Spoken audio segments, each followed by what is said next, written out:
Hola, soy Pablo Villoslada del IDIVAPS y también trabajo en la Universidad de Stanford y hoy vamos a hablar sobre las nuevas terapias en esclerosis múltiple. Actualmente hay terapias disponibles para esclerosis múltiple, pero es la experiencia de todos los pacientes que el problema no está resuelto y que hace falta desarrollar nuevos tratamientos. Vamos a hablar de nuevos fármacos, pero también de otro tipo de tratamientos como terapias físicas o diferentes dispositivos que están disponibles y que el objetivo sea que nos ayuden. El problema de la esclerosis múltiple es que es una enfermedad inflamatoria, pero relativamente compleja porque, por un lado, hay brotes, que son inflamaciones agudas, y por otro lado, desde el principio se va produciendo una inflamación crónica directamente dentro del cerebro, y esta nos resulta mucho más difícil de evitar y de modular. En el campo del tratamiento de la esclerosis múltiple, las principales necesidades que tenemos actualmente es sobre todo la eficacia, es decir, es la experiencia de tanto de los pacientes como de los médicos que necesitamos medicamentos que sean más eficaces, que controlen mejor la enfermedad.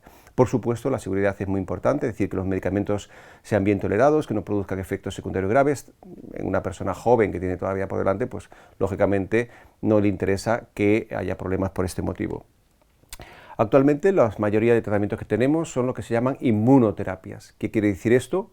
Frenamos el sistema inmune. Consiste en esto, pero claro, frenar el sistema inmune tiene sus limitaciones o sus problemas. Si frenamos a nuestras defensas, no nos defenderán de las infecciones. Por tanto, con la inmunoterapia siempre hay un balance entre la eficacia y los efectos secundarios. Mayor eficacia, mayor riesgo de efectos secundarios. Esto ocurre cuando hacemos inmunoterapias de tipo general, que frenan a todo el sistema inmune. También hay interés actualmente en desarrollar inmunoterapias que sean más específicas al problema concreto de la esclerosis múltiple, que serían aquellos glóbulos blancos que atacan directamente al cerebro. Como muestra este gráfico, hay un montón de tratamientos ahora disponibles, pero ni mucho menos quiere decir que esté solucionado el problema. Todos estos tratamientos lo que nos permiten es que ocurran menos brotes. Y al ocurrir menos brotes, bueno, por un lado evitamos esa experiencia, esas secuelas que deja el brote, pero sobre todo y más importante es que evitamos que se vaya acumulando daño en el cerebro, que es al final aquel que nos pone en riesgo de tener una esclerosis múltiple progresiva y por tanto una discapacidad mayor. ¿Cuáles son las necesidades terapéuticas actualmente? Por un lado, lógicamente, si hemos tenido un daño queremos recuperarnos, es decir, regeneración, terapias regenerativas para que restaure la función perdida. Una situación intermedia en la que estamos trabajando actualmente sería proteger al cerebro, la neuroprotección o la remineralización. Y finalmente también necesitamos tratamientos que sean inmunoterapias, que sean más eficaces, sobre todo no tanto para los brotes, que están relativamente solucionados, sino sobre todo para la inflamación crónica y la enfermedad progresiva, y al mismo tiempo no tengan problemas de efectos secundarios. Por tanto, en este gráfico mostramos los medicamentos actuales y todos los medicamentos que están investigando actualmente. Son muchos, no quiere decir ni mucho menos que todos vayan al final a estar disponibles, porque muchos fallarán o por diferentes motivos, aunque muchos de ellos son inmunoterapias, es decir, que la parte de controlar los brotes o la inflamación crónica hay mucha actividad. Pero no solo eso, sino también estos son los ensayos clínicos que se están desarrollando actualmente en los diferentes tipos de la enfermedad, la remitente recurrente, la secundaria progresiva y la primaria progresiva. No solo hay medicamentos que son inmunoterapias, que frenan la inflamación, sino que por primera vez empezamos a probar medicamentos que son o bien neuroprotectores, es decir, que protegen al cerebro del daño, o bien que favorecen la recuperación de la mielina, que al final vienen a ser neuroprotectores. Y por primera vez estamos ya llevando estos medicamentos a los ensayos clínicos con la esperanza de que algunos de ellos funcionen y por tanto los podemos recetar a nuestros pacientes. Pero no solo quiero hablar de fármacos, sino que un campo muy interesante serían aquellos tratamientos que están basados en procesos físicos, es decir, aparatos. En este sentido tenemos diferentes tipos de terapias que en neurología usamos. Tenemos la estimulación eléctrica medular, es lo más interesante, lo voy a comentar ahora. Hay la estimulación eléctrica transcraneal, tal vez menos potente, menos interesante, pero que podría servir para algunos tipos de síntomas como dolor o fatiga. La estimulación magnética repetitiva la usamos habitualmente para el tratamiento de dolor o de la depresión. La terapia con láser, que tiene un cierto efecto en el sistema inmune, es decir, sabemos que la radiación ultravioleta, es decir, la luz, tiene un efecto sobre el sistema inmune. Y finalmente hablaré de la estimulación por ultrasonidos. Yo creo que en este último año y medio hemos asistido a unos avances espectaculares porque por primera vez hemos visto que con este tipo de tratamiento, la estimulación eléctrica directamente sobre la médula, lo cual requiere una intervención, hay que colocar aquí los electrodos dentro de la médula, pacientes que estaban parapléjicos por accidente de tráfico, con este tratamiento y una rehabilitación muy intensiva, de 6 meses, un año, han conseguido volver a caminar, no caminar perfectamente, pero volver a deambular, lo cual nos abre una puerta, una esperanza importante para recuperar la funcionalidad y en parte la calidad de vida. Pero hay otra tecnología en la que personalmente yo estoy muy interesado y estamos desarrollando, que son los ultrasonidos. Los ultrasonidos sería la base de las ecografías, pero en este caso no es para hacer una imagen, sino que para que esta misma señal active las neuronas, entonces se puede hacer directamente en superficie o incluso guiado por la resonancia magnética, y ya se está usando, por ejemplo, para el tratamiento de la enfermedad de Parkinson, y sabemos que podemos modular la actividad del cerebro y, por tanto, recuperar o mejorar algunos de los síntomas que puede producir la esclerosis múltiple. Para desarrollar los tratamientos tenemos que seguir todo un proceso, ya hemos hablado en estas sesiones de los ensayos clínicos, es un proceso largo que lleva 10 años como mínimo y que cuesta bastante dinero y requiere bastante esfuerzo, por tanto sabemos que es un tiempo largo para los pacientes para esperar, pero es importante que haya muchos medicamentos o tratamientos que hayan empezado hace años y que ahora están en las fases más avanzadas del tratamiento para que finalmente los que funcionen podamos disponer de ellos. Una cosa muy importante es cuando queremos saber cuáles son las próximas novedades, dónde buscar la información. La primera respuesta sería preguntar a su médico, a veces el médico no dispone de tiempo suficiente, entonces en esos casos lo mejor es consultar con la asociación de pacientes que tenga próxima, la Fundación Gaen siempre está disponible para ofrecer información, o si se maneja en inglés, la Asociación Americana siempre tiene la información más relevante. Pero lo que sí que es importante saber es que en Internet vamos a encontrar de todo y no siempre va a ser información fiable. Un aspecto importante también es el tratamiento preventivo. Habitualmente no hablamos de él, pero no solo el objetivo es curar la esclerosis múltiple, sino que idealmente sería prevenirla. De igual manera que con las vacunas prevenimos las infecciones, pues nos interesaría poder encontrar tratamientos que en personas que sabemos que están en riesgo de desarrollar la esclerosis múltiple, poder evitarla. Eso requiere, por un lado, poder identificar a estas personas en la población general y por otro lado, tener tratamientos que sean cómodos, que sean baratos, que sean efectivos para prevenirla. Finalmente, para poder usar bien estos medicamentos, tenemos que saber cómo va la enfermedad. Y es la experiencia de todos los pacientes que la historia de cada uno es diferente, es decir, es una enfermedad muy variable, la historia de cada uno es completamente diferente y por tanto eso nos pone en un problema a la hora de decidir si la enfermedad va a ir bien o mal y qué tratamiento y qué riesgos correr. Por tanto, necesitamos herramientas para saber cómo va la enfermedad, que es lo que se llama biomarcadores, que pueden ser o bien analíticas o bien estudios de imagen que nos ayudan, y en eso también se está avanzando bastante. ¿Con qué objetivo? Con desarrollar lo que se llama la medicina personalizada, es decir, que seamos capaces de poder precisar bien en cada paciente, idealmente, pero si no, en grupos, y saber en cada caso, en cada grupo de pacientes, cómo van a evolucionar y en función de eso poderles aconsejar su mejor tratamiento. Por tanto, ¿cuáles son las necesidades en las que estamos trabajando para la esclerosis múltiple? Evidentemente queremos curarla. Curarla quiere decir que la enfermedad esté completamente parada y que ya nunca más nos vaya a dar un problema y por tanto sepamos que o no hay secuelas o las secuelas que hay ya nunca más van a cambiar, salvo lo que ocurra por la edad. Esto sería el objetivo ideal. Aún por desgracia no estamos ahí. Por otro lado, otra necesidad que tenemos es recuperar las secuelas, es decir, volver a dar calidad de vida. El paciente que haya perdido la capacidad de ambulación, los problemas de orina, los de memoria, seamos capaces de recuperarlo completamente o en parte. Y al final hay muchas más partes, es decir, la esclerosis múltiple no solo es un problema de movilidad o de algunos síntomas concretos, sino que afecta a toda la vida de la persona. Queremos que los pacientes, en el fondo, dejen de ser pacientes, recuperen sus aspectos psicológicos, sociales, laborales y familiares para que puedan hacer pues, una vida completamente normal. Esto es un reto importante y el objetivo es conseguirlo a lo largo de los próximos años. En concreto, ¿qué es lo que está haciendo mi grupo de investigación? Estamos desarrollando diferentes tipos de tratamientos, también diferentes tipos de biomarcadores a nivel de imagen. Por un lado, en colaboración con GAEN, hemos desarrollado una inmunoterapia que, a diferencia de las habituales, en este caso es específica de la esclerosis múltiple, de tal manera que lo que buscamos con la terapia con células dendríticas reguladoras es simplemente que el sistema inmune se haga tolerante a la sustancia del cerebro y no lo ataque. De esa manera pararemos solo esa inflamación, pero no al sistema inmune, y evitaremos tener infecciones oportunistas. También tenemos un fármaco que le llamamos BN201, en el cual también GAEN nos está apoyando, en el que es un fármaco que tiene el objetivo de proteger al cerebro. Es un fármaco neuroprotector y, por tanto, el objetivo es administrarlo cuando el paciente tiene un brote. Le damos primero cortisona, eliminamos la inflamación y luego le damos nuestro fármaco con la idea de que el cerebro tenga mucho menos daños y, por tanto, queden muchos menos secuelas. Eso es una primera fase durante los brotes, y a largo plazo poderlo usar en la esclerosis múltiple de todos los tipos, la remitente, recurrente en brotes o la progresiva, para evitar que se acumulen secuelas.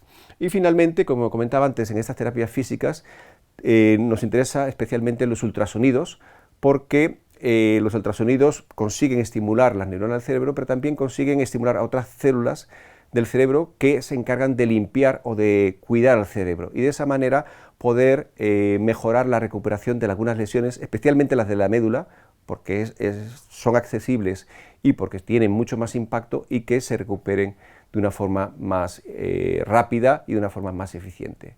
Por tanto, es un camino que estamos recorriendo, las noticias son positivas, no está solucionado y seguimos trabajando en ello. Muchas gracias.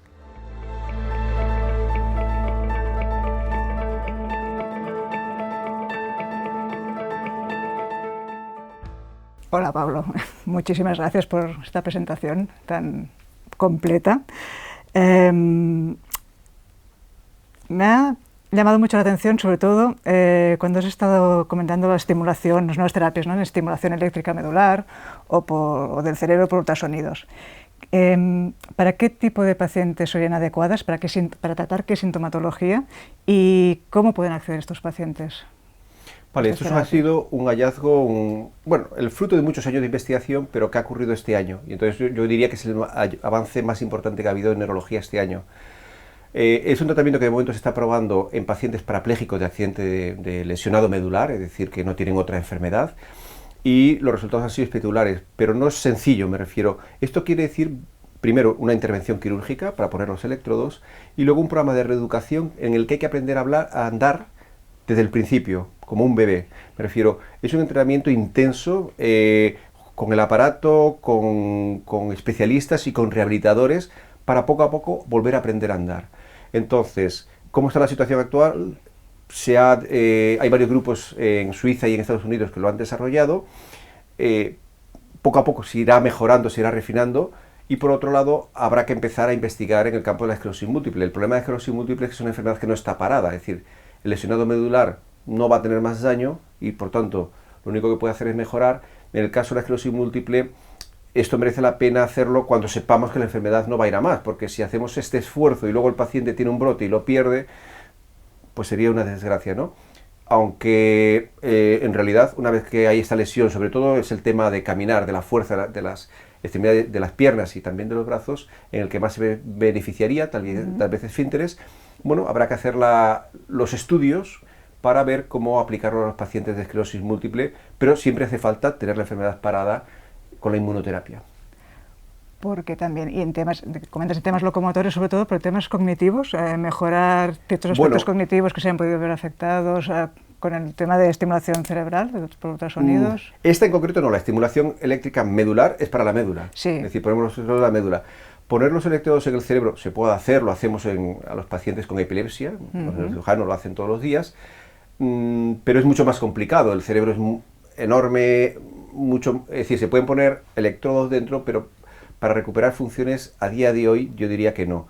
De forma externa está la estimulación eléctrica transcraneal, sí que se está haciendo y tiene pequeños beneficios en algunas áreas, como dolor o tal vez como fatiga.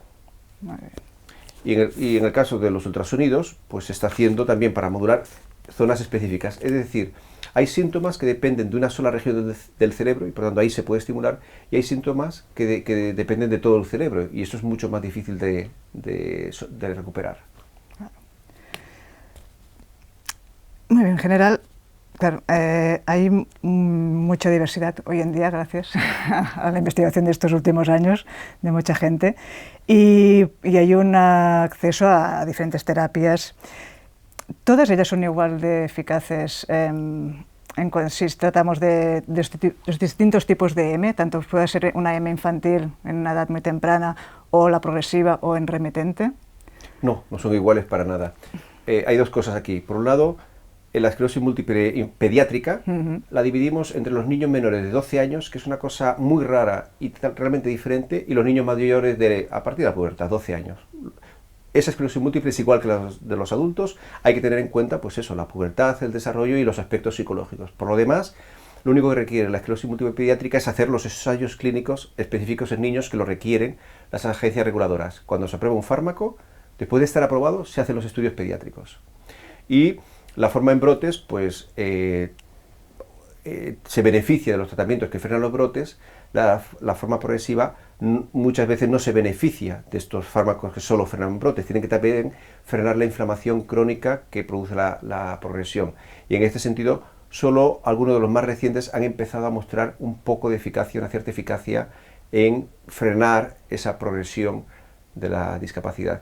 Y por tanto, los fármacos ahora los clasificamos entre alta eficacia y baja eficacia, es decir, los más clásicos que llevan más tiempo, interferón, acetato de glatiramer, tiriflunomida, son de baja eficacia o media, y natalizumab, fumarato, ocrelizumab, rituximab son de alta eficacia. Pero aquí la eficacia va asociada también al riesgo de los efectos secundarios. Entonces, es una conversación con el médico, con el neurólogo, para valorar el caso concreto de cada paciente, pues qué riesgos y qué beneficios merece la pena correr.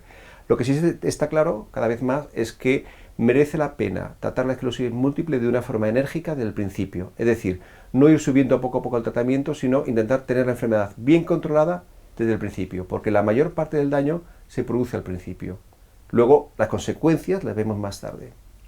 En este sentido también se ha avanzado mucho en todo lo que es también la investigación de biomarcadores que permiten, ¿no?, ese diagnóstico lo máximo precoz posible, ¿no?, y también poder prevenir un poco cómo se desarrollará, ¿no?, la enfermedad. Sí, cada vez sabemos más de cómo evoluciona la enfermedad a nivel clínico, pero también tenemos biomarcadores, sobre todo imagen, la resonancia o la tomografía de coherencia óptica para ver la retina. También algunos análisis que podemos hacer, especialmente los neurofilamentos, últimamente nos están dando cierta información. Poco a poco vamos usando todas estas test diagnósticos para saber cómo va a ir el paciente. Muy bien. Y pacientes que puedan tener muchas más lesiones a nivel medular que en el cerebro, que tengan mucho más daño a la mielina a nivel de médula que en cerebro, ¿a qué terapias que existen en la actualidad pueden acceder? ¿Les sirven las mismas? ¿Es mejor una que otra? Dependerá de cada caso, imagino, si se ha probado una y no ha funcionado. A nivel de inmunoterapia no hay diferencia porque sea en la médula o sea en el cerebro, es decir, es todo el sistema nervioso y por tanto simplemente es una cuestión de dónde ocurre la inflamación. Entonces, a nivel de las inmunoterapias no. A nivel de la regeneración, aún no lo sabemos. Es posible que la mielina no sea igual en todas partes, y si no es igual en todas partes del cerebro, a lo mejor requiere tratamientos específicos. Y luego hay zonas que son más accesibles del cerebro para los fármacos o para cirugías, y luego hay zonas del cerebro que producen mucho más daño que otras, que se nota más el daño. La médula es este caso. Pero en principio no hay diferencias. Vale. Nos has comentado también que curar la M, como curar, ¿qué significaría? No es curar, es cronificarla, como se habla también en casos de cáncer, que la persona puede toda la vida tener esa enfermedad, pero no morir por esta enfermedad y tener una vida completa y normal, porque se detiene el avance de esa enfermedad. ¿Significaría esto? O? De momento, curar quiere decir detener la enfermedad, es decir, que no haga más daño y que el paciente se pueda recuperar un poco. El objetivo a largo plazo sí que sería curarla, quiere decir erradicarla, es decir, que o bien la alteración de las defensas del sistema inmune ya no esté, o que sea incapaz de volver a hacer daño. Esto queda aún lejos, pero por ejemplo la inmunoterapia específica, esta que comentábamos de tolerancia inmune con las células dendríticas, lo que busca es revertir esa alteración que está en la raíz del problema. que sería remiyelinizando, ¿no? La Bueno, mielina perdida se recuperaría. Es decir, curar en este caso, parar la enfermedad es parar la inflamación. Otra cosa ya es la secuela. Es decir, hemos curado la esclerosis múltiple, pero pueden quedar secuelas. Claro. Entonces, curar de forma completa querría decir frenar la inflamación y recuperar y revertir las lesiones del cerebro, que quiere decir regenerar el cerebro. Eso queda bastante más tiempo. Queda bastante más tiempo, ¿no? Hay que investigar mucho más, ¿no? Siempre. Para siempre. Que hay, en relación con todo esto, con el curar, y últimamente en prensa, sobre todo este mes de mayo, han salido varias noticias en prensa que con titulares un poco, claro, más que llaman la atención, sobre todo, claro, a las personas que están afectadas, que hablan de curar, ¿no? Titulares ponen curación. Por ejemplo, hubo un caso de un estudio en la clínica Maximov en Rusia, otro caso también que era la estrategia, ¿no? El estudio de trasplante autólogo de células madre hematopoyéticas, y otro en Cambridge de la doctora Sue Metcalfe, que también tenía un doble efecto, ¿no? El fármaco que están estudiando. ¿Qué hay de cierto en este potencial de curación claro, no dicen que no tenga un potencial de curación, sino con un plazo, un término muy corto, tal y como lo explican las noticias, como si fuera dentro de 2 años o 3 como mucho? Bueno, las noticias muchas veces tienen ocurre en un momento dado pues por diferentes motivos, pero no solo son esas noticias, hay muchísimas. Es decir, antes me mostré una gráfica en la que veíamos la cantidad de medicamentos que se están probando. Todos ellos pueden generar una noticia en un momento dado. Pero es muy importante tener en cuenta 2 cosas. Una, la fiabilidad de la información. Por eso siempre digo que o le pregunten a su médico o a las asociaciones de pacientes. Entonces, para valorar esa información, lo mejor es ir a esas fuentes. Y luego hay que saber la diapositiva que mostraba sobre el desarrollo de los fármacos. No es lo mismo que un fármaco lo estemos probando en el laboratorio, en animalitos, que lo estemos probando en ensayos clínicos en un fase 1, en fase 2 y en fase 3. Un medicamento que esté en el laboratorio le quedan como mínimo 7 años. Un medicamento que esté en fase 2 le quedarán 4 años. Un medicamento que esté en fase 3, si todo va bien, pues le queda un par de años. Entonces, saber cuándo van a estar disponibles, si funcionan, pues depende de eso. De algunas de estas noticias también muestran un poco que es a veces complicado entender la fase de desarrollo. Por ejemplo, el trasplante de precursores hematopoyéticos, que es lo que normalmente se llama como trasplante de médula ósea, es lo que se hace a todas las personas con leucemias y linfomas, es un tratamiento que llevamos haciendo muchos años en Europa, en Estados Unidos, y que seguimos haciendo. No hay que irse a Rusia para hacerlo, está disponible simplemente, y es muy eficaz, pero tiene riesgos.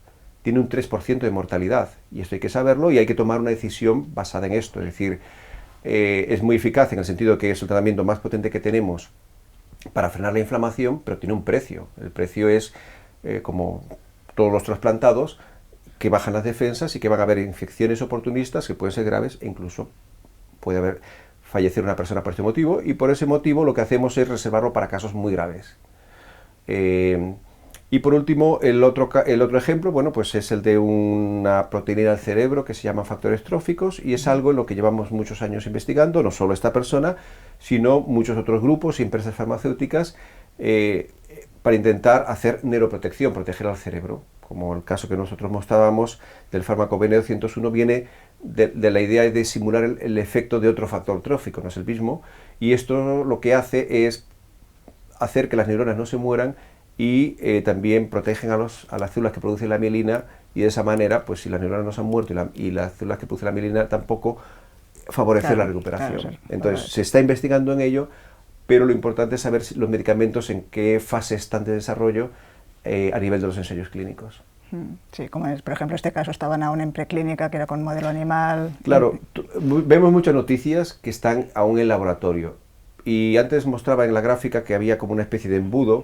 Eso quiere decir que de cada 1000 medicamentos que se prueban, solo a lo mejor unos 100 pasan las pruebas de laboratorio y a lo mejor solo unos 10 llegan a los ensayos clínicos. Entonces, de todas esas noticias que oímos de investigación que están en el laboratorio, que son fantásticas, tenemos que saber que solo una pequeña parte van a llegar a ser probadas en ensayos clínicos, pues porque no funcionan o porque son tóxicas.